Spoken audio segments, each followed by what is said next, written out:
Chapter 7, 1 through 11.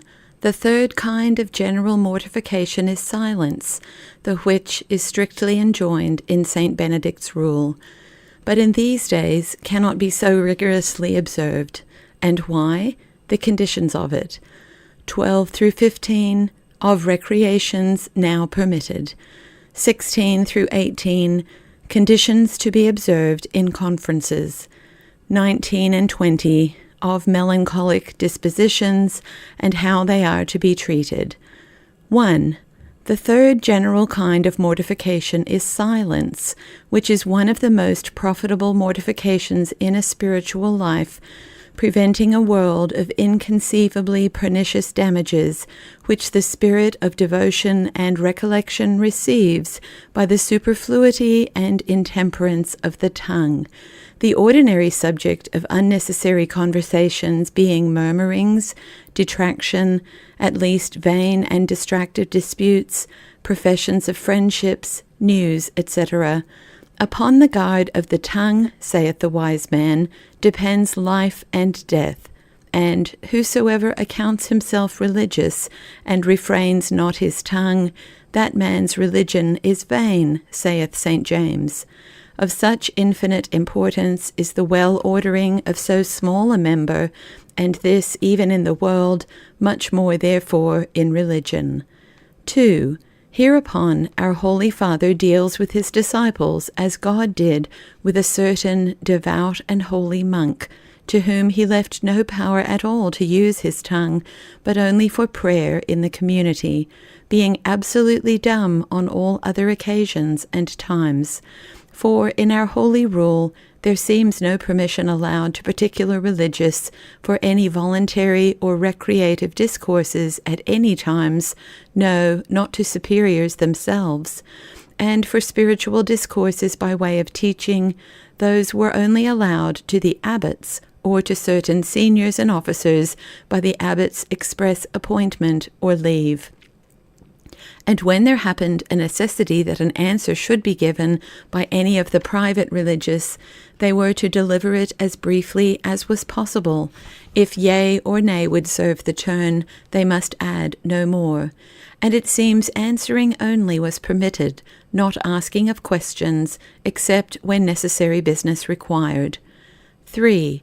But in these latter days, superiors have conceived themselves obliged to remit much of this rigorous silence, not only permitting, but even appointing set times for recreative conversations and entertainments, therein complying with the indispositions and general infirmity either of our complexions or minds. 4. Now, whether it were true real necessity, or no, that hath caused such dispensations, I will not inquire. But this is certain, that no ancienter than St. Bernard's days, the rigorous silence of the rule was most exactly observed. Yea, even in these our days, and that in communities of women, there is little wanting of the like rigor. And if religious persons had truly good wills to seek God, they would find many things not very difficult, which in their present dispositions seem impossible, both in the point of silence and also of diet, etc. 5. However, this is certain, that much and willing speaking is the effect of tepidity, self-love, and pride. For commonly it flows from an opinion that we can speak well, and consequently out of a desire of gaining estimation from others by showing our wits and abilities. But such intentions and designs as these, the disciple of true humility and spirituality will abhor. 6. It is very requisite for an internal liver, therefore, at least to observe that moderate and qualified silence required in his community, not transgressing either in the appointed places or at the determinate times in which speaking is forbidden. 7. A young religious person must not, without necessity, be the first mover or proposer of a discourse, nor ordinarily speak till he be asked, unless it be to propose a question or doubt in a matter of concernment. Yea, this advice may likewise concern the more ancient, unless we do conceive that they are disobliged from humility and necessary abstraction. Indeed, more perfect souls can, when an occasion of necessary discourse is administered, speak more with incurring fewer and less defects than the imperfect. 8. When prudence and charity require of us to speak, we must be very careful not to make the imperfections of others any part of the matter of our discourse, and especially not the imperfections of those from whom in our natures we seem to have an aversion. And principally, we must take heed of speaking or doing anything to breed a dislike between any. Therefore, all secret informings and accusations are most carefully to be avoided, as the ruin of Christian charity in communities. 9. And this concerns superiors as well as others, who ought to be very far from favouring this perniciously officious and uncharitable humour of accusing or informing in any of their religious. Much less ought they to esteem that their authority can extend to the prejudice of brotherly charity, so far as to excuse, or however to oblige, anyone to be an accuser or informer against his brethren. A pretense of doing good to their subjects' souls will be alleged by such superiors as are of a curious, inquisitive disposition, and are continually searching into the behaviour of their religious. But little good reformation will ever be wrought by such a humour of jealous curiosity. On the contrary, the effects of it are the breeding of discontents generally in all, and the greatest mischief to the souls of private uncharitable informers. 10. It is more secure for one that is apt to offend in his tongue to be in company with many than of one or two whom he affects. Therefore, particular intimacy and private correspondences between religious is much to be avoided, both for the peace of communities and the good of each private religious person. 11. No words are to be spoken, nor action done, merely upon the motive of edifying others, and indeed, where recreative conversations are allowed, the most commodious subjects of discourse are purely indifferent things, and such as are neither apt to move passions, nor to leave distracting images in the hearers' minds. 12. Upon this occasion, I conceive it necessary to add some advices touching religious recreations, the which are not to be concluded fit to be prohibited, because we said that the duty of mortification extends itself universally to the whole soul, and that it is to be continued to the end of one's life. On the contrary, not only reason, but the examples of the most perfect among the ancient saints, famous for contemplation, show that it is profitable, yea, at due times necessary.